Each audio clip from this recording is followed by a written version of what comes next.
What's up, Summoners? King Blair here.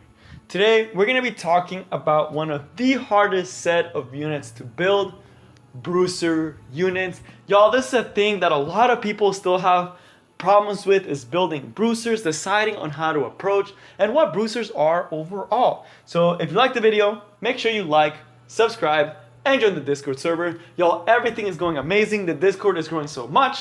I will potentially start streaming soon, so I will be putting information in the Discord as I'm trying out different things. So make sure to stay updated with that. And then with the subscribers, I did put the community post for July. Melissa has one, and I can tell you guys, she's doing pretty spice. I'm already gathering all the clips of me using her. I can tell you guys right now, not really an RTA unit. I'll tell you guys that right now. Not an RTA unit. But really, really solid for Arena and Guild Wars. Having a lot of fun there with her. So yeah, you guys will definitely see her. Of course, this will be maxed out. And for some of the clips, you will notice that the damage is a little bit lower. But again, it will be fully Mulgore for the final video. But alright. And then for the August one, right now, Ravi is the one that's winning. Which it got me the idea of talking about Bruisers. So, but again, I will keep that voting for until early August. So without further ado, let's just jump right in. So Ravi did start getting me to think of the idea, and I saw a lot of videos, especially with Apocalypse Ravi getting so close. I did want to make this video and show how I built her and some tips and tricks with Bruisers overall. So first, we have to define what Bruisers are.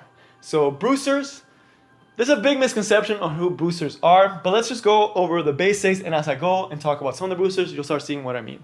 Bruisers are units who have high defensive stats, who do well in long sustained fights, and who also are able to dish out consistent high damage.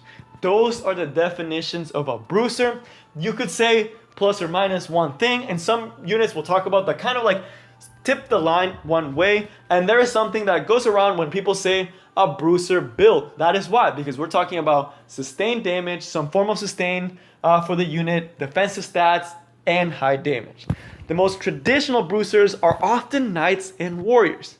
Why? Because they have access to some of the best offensive and defensive stats while sacrificing a little bit of the HP, and they have access to artifacts that allow them to do well in long fights. So that's why typically it's Knight and Warrior.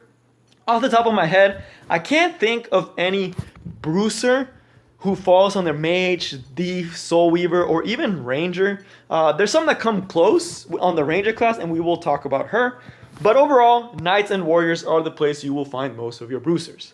So first, let's look at the most traditional Bruiser. Charles. Everybody knows Charles. Everyone. Why? He does his job as a Bruiser so freaking well. Why? Skill 1, nothing crazy with the decreased attack, but this skill does quite a bit of damage. On a squishy unit, it does anywhere from 4 to 7k, depending how you have your Bruiser built. And then he has the chance to proc into S2, which also has a higher chance if the enemy has buffs. So again, the damage is dealt, here's a proportion to the buffs granted to the caster. So this skill can do a lot of work. This skill does a lot of damage. And then the S3 is where we get some of that survivability. He has the increased defense, increased attack, make him hit harder, survive longer, and just overall do a lot better. So the other thing, if we look at his stats, he has a very good HP pool, well above 6,000. Decent defense pool, 634, above 600, so still pretty solid. And attacks that, while not looking too high, he's able to do consistent damage. So now let's talk about it. So defensive stat, he has them. He's pretty defensive. Attack stats, y'all, his ratios are nuts. His ability to do damage based on the number of buffs granted to the caster, he just eats through people with this skill. He will kill units like they're babies. And he's able to double tap. The other thing why I didn't mention Knights and Warriors are so good is because of the artifact. Charles has access to Elris Sword, which makes him so he can counterattack during your enemy's turn. When they're trying to kill him, he's able to come back and do high damage, potentially even killing a unit. So he does his job really, really well as a Bruiser. He is one of the best well-known definitions of Bruiser. So very, very solid there. And I will be talking about him, how I built him, and some things you need to look out for when you are building your Charles. The other Bruiser that I will be talking about, who's in the Warrior class, is going to be Apocalypse Ravi. Again, one of the best bruisers on the team, on the game. So now let's look at it. Pretty good attack, really good HP, over 7,000, really solid. Defense, over 600, and then the crit rate, very high, which is one of the reasons that Apocalypse Ravi, actually not the hardest character in the game to build, but you know, it's still very hard to build because Bruisers are very stat hungry. So now we know she has defensive stats. Her skill 1 has high sustainability. She's able to heal off of you hitting her. That is so good. To be able to just heal from you hitting someone, that's amazing on a Bruiser. Oftentimes, whenever a unit has some sort of lifesteal built into their kit, they often are Bruiser style units because they're able to heal so well. Skill 2, whenever you get hit, you heal. So pretty basic. And then the crit rate increase. Super nice. And then lastly, skill 3, just high damage, some utility. But again, high damage, good defensive stats, does well in a sustained fight, and has ways to sustain herself and do sustained damage. Because you slap on a counterattack set on her, she does really good. So now that we've kind of like established what makes a Bruiser, let's just quickly run over some other units that are Bruisers, so you guys kind of get an idea of what type of units I'm talking about. Alencia, one of the best Bruisers in RTA, probably the best Bruiser in RTA. I do want to say that she is the best Bruiser in RTA. She has really good HP stats, similar to Apocalypse Ravi. I think it's the exact same as Apocalypse Ravi, actually.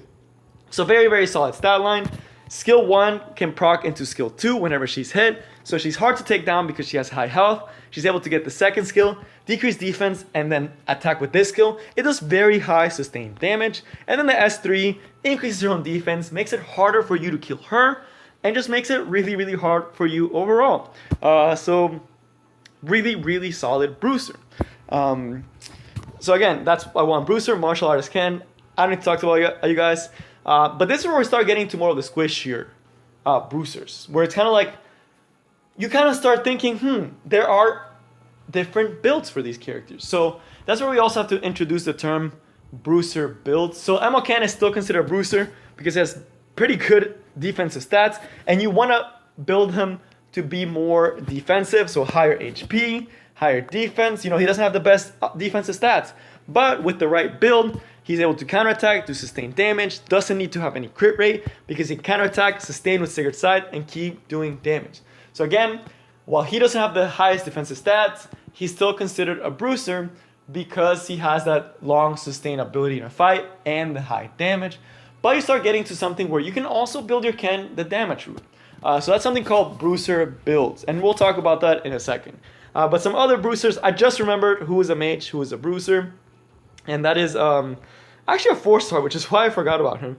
But Emil Serrato, he's actually a really good Bruiser. Why? He may not have the highest defensive stats, but similar to Emil Ken, he's able to do sustained damage with his skill 1. He's able to live longer with his attack, decreased defense buff, and attack down, and a lot of people will build him very Bruiser-like. So that's why he is pretty much a Bruiser unit. He has high sustain, high damage, and can survive well in long fights, and has pretty good defensive stat because he's not able to be debuffed. So that's where he gets his defensive stats from, not necessarily just the baseline, but the fact that he's able to counterattack consistently from debuffs, and you can't really debuff him down. So that's where he gets his sustain. So there is one mage, the one exception to the Bruisers. So now the last part, the Bruiser build. So this is a unit that is not a Bruiser, but you can build as a Bruiser, and that is Seaside Bologna. So this is where we start getting into Bruiser builds. So whenever you have a unit such as Seaside Bologna and Emil Serrato and Emil Ken, who don't inherently have the best defensive stats, but they have really good forms of sustain to make them feel tankier, or you just put and then you use those innate abilities to high sustain to put them to be tankier. So for Seaside Bologna, that is her passive. She shares damage. She mitigates damage, which is why she feels so freaking tanky. But I don't think Seaside is a Bruiser, because inherently she can be a Bruiser or an attack, and a lot of people actually use attack. The reason she can be considered a Bruiser is because she has a Bruiser build. So it's important to know what a Bruiser build is. I'm not going to focus too much on it. There are some units that have a Bruiser build. Seaside is one of them, where you can build her with really high HP to abuse the fact that she has sustained damage with the S2 and Ranger Specialty Drink, of course, her exclusive artifact, because that paired up with her high init sustain and her high init ability to just do AoE damage, even though you have very tanky stats on her, that's what makes her have a Bruiser build. But inherently, Seaside is not really a Bruiser, but she has a Bruiser build to her. This goes on to someone more recent, so you guys can relate a little bit more. I said he wasn't a Bruiser, and that's because it's true. But Remnant Violet is not a Bruiser by definition. He doesn't do well in long fights. Most fights with MO Violet, unless he has insane support, he's going to be dying pretty fast. But he does have a Bruiser build, where you can abuse the fact that they can't hit you super well because you have that increased evasion, so they're not doing as much damage as they can to you, and you can abuse that by giving him more defensive stats, having him live a little bit longer and be able to do more damage, and then maybe you'll have a lifesteal set on him, but then he loses the counterattack set, which is why I think counterattack is the best set for him. But with the lifesteal set, you're able to sustain a little bit longer and do a little bit of damage. So he has a Bruiser build, but inherently Remnant Violet is not a Bruiser. He doesn't have that init sustain. He doesn't have any form of lifesteal. He doesn't have any form of defense buff. He does have the increased evasion, but he doesn't have the defensive stat to back it up. I've killed Remnant Violets just by missing four times in a row, but he just doesn't have the good enough stats. And if you build him full tank, he's not really going to be a big threat. He's not going to be doing mad damage like an MO can. So he has a Bruiser build, but is not a Bruiser. The last one that I'm going to talk about that a lot of people also confuse as a Bruiser is Crawl. Again, he looks like one, but he's not one because he has high health, high defense. So you're like, okay, has sustain, increased buff, barrier, and has one way to do high damage. But he's not a Bruiser because he doesn't pump out that consistent damage. So I didn't want to touch on Crawl a little bit.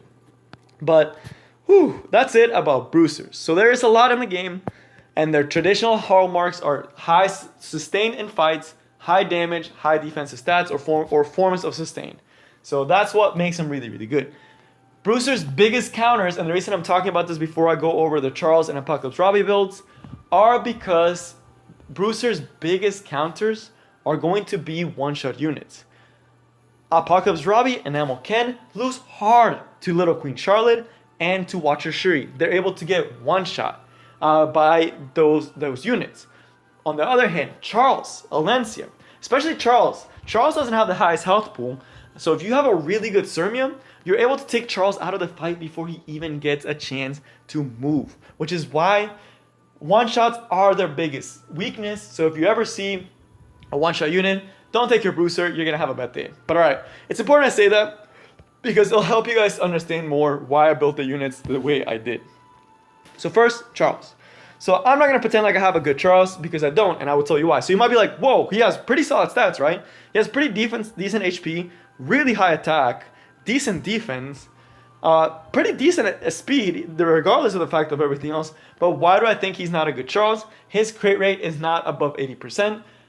Why is that a thing? Ideally, you want your Bruisers to be 100%, but at least 85% so they can at least crit on their elemental counterparts, because Charles, I typically do take him against water, and he misses his crits a lot. I have lost so many fights because I didn't crit with Charles. So one of the hallmarks and one of the things that is the hardest to build on Bruisers, and why they're so hard to build, is because they need to have a very high crit rate threshold.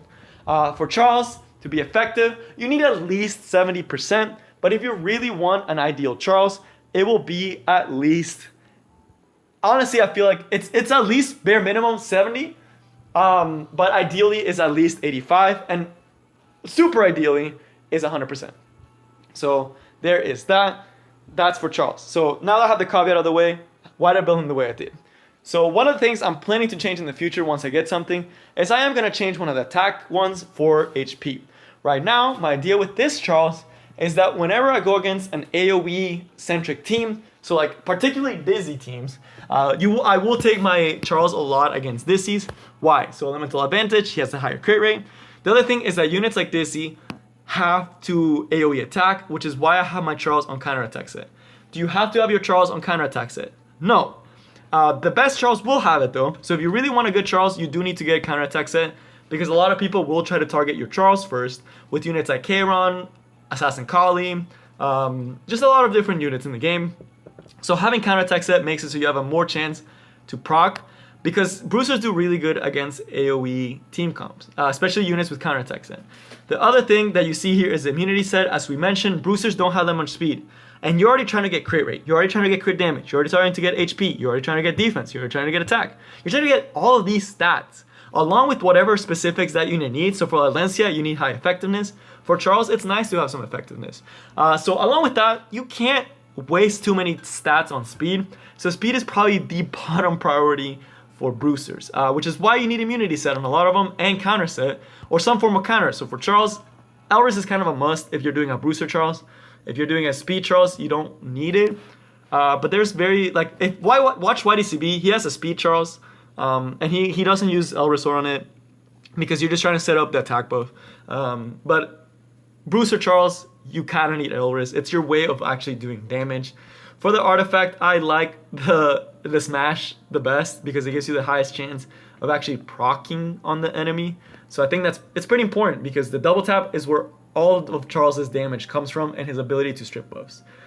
So that part, pretty really nice. And then if you see here, if this one I still have to reforge, but if you see here, crit rate is really important, crit damage. I would have loved, instead of it to go into speed, for it to have to go into crit rate. I would have loved that. My Charles would be so much better with it, but it happened to go into speed, and you know, we get the gear that we have, so we have to work with it.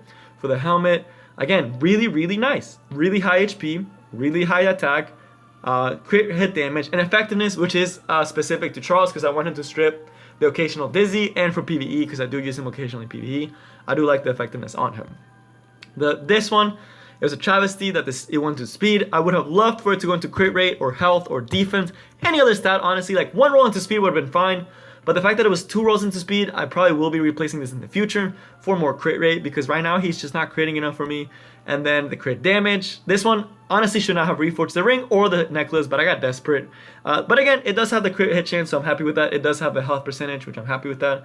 But the flat health and the low roll into speed, I shouldn't have reforged this. That was on me. Same thing with this one. It has the crit rate. It's decent crit rate. It has effectiveness, which is specific to him, but I'm wasting stats on speed and defense at this point, because my Charles is not trying to go first.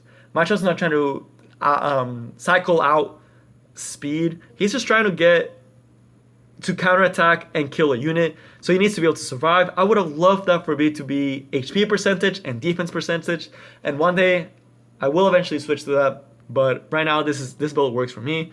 And then the boots, again, these are actually, I'm pretty happy with, because it has a lot of crit hit damage, has crit hit chance.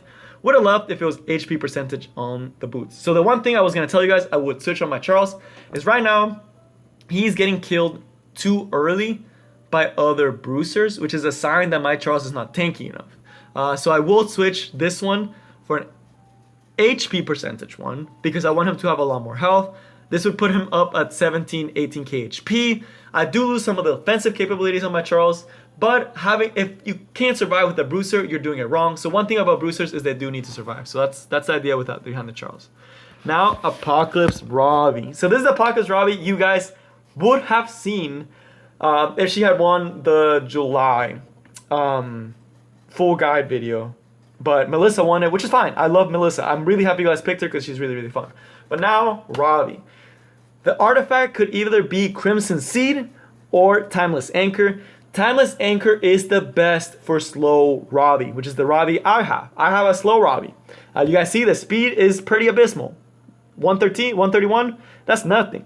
The crit rate I'm happy with. Would have loved it for it to be up to 100, but you know, I'm happy with it. The attack is a little bit on the low side, but Timeless Anchor is a must-have for Ravi if she's slow, because unlike Crimson Seed, this does not have a turn restriction. This is just a 50% chance once I max it out for her to dispel a debuff at the end of the turn when attacked. So that's amazing, because it's not once every turn. So if they're hitting her a lot, she's removing debuffs a lot, and she's able to counterattack more, she's able to heal more, which is awesome.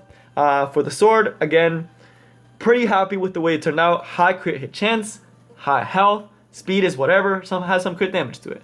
For this one, I would have loved it to go not into speed, but into crit rate and to crit damage. That would have made it a beautiful sword and for the attack to have been attack percentage instead. But you know, we play with what we have. This one turned out pretty nice, if I do say so myself. High health, high crit damage, high defense. Would have loved the effect resistance at this point to have gone more into crit hit rate. Why? Because she has timeless anchor. She doesn't need the effect resistance. I'm wasting a lot of effect resistance and effectiveness. This one, it turned out okay. I would have loved the effectiveness to have been crit rate. Again, I need 100% crit rate. Would have loved it, but you play well with what you have. The ring, same thing. Pretty solid. Kind of wasting the effect resistance. Why? Because I have timeless anchor on her. There's no point in having effect resistance on her if she has timeless anchor. Would I love for that to be crit rate or attack percentage, which I actually don't have on this ring. And then the boots. So if you guys see, this Ravi is very different from my Charles because this Ravi is very high health, very low attack. Why? You have to know your Bruisers. So for Ravi, her skills are based on her health. So she doesn't really need the attack that much. So that's why I didn't focus on the attack almost at all. There's very little attack in her kit. Why? Because her skills are based on her health. And what did we mention before? Her biggest counter are Little Queen Charlotte and Watcher Shuri. With this build, it is going to be very hard for a Little Queen Charlotte to one-shot her. If anything, that Little Queen Charlotte might get counterattacked and lose quite a big chunk of her HP. And then I get to heal, I get to survive, I get to come back with S3 and then kill the Little Queen Charlotte. So that's the difference between as Apocalypse Ravi. But alright, as a finisher to the video, Bruisers. So when you're approaching a Bruiser to build them, first you have to know they're very stat hungry. And this is the reason why a lot of early game players, I don't recommend you go for too many Bruisers because you just don't have the gear. It's going to be really hard for you as an early game player to build a good Charles, to build a good Apocalypse Ravi. I recommend trying other builds. For Ravi, there is a speed build that you can build for her if you really like her. But when you approach a Bruiser, you need to know what they do and what you want them to do. So for my Apocalypse Ravi, I want her to be there to counter Judge Kisses, to counter Little Queen Charlotte's, and to just do high sustained damage when they try to take her down. My Charles, I want him to be there to punish Dizzy, kill Dizzy's outright if possible, or to kill Bazaars, or kill all these AoE reliant units right off the bat. So that's why you saw me build a very offensive Charles with all attack, and my Apocalypse Ravi very defensive with high HP. And with the Charles, you saw me have effectiveness because I do also use him in PvE. So I wanted him to have a little bit of effectiveness there. And also, in case for against a Deanny, it's always nice to strip a Crawl, to strip a Deanny of their buffs. So, again, it is just very, very important that when you approach your Bruiser, you know what you want them to do and that you respect the Bruiser. You understand that it's going to be very hard for you to build them and that you can't just give them trash gear. If you give a Bruiser trash gear, they will give you that just back, trash.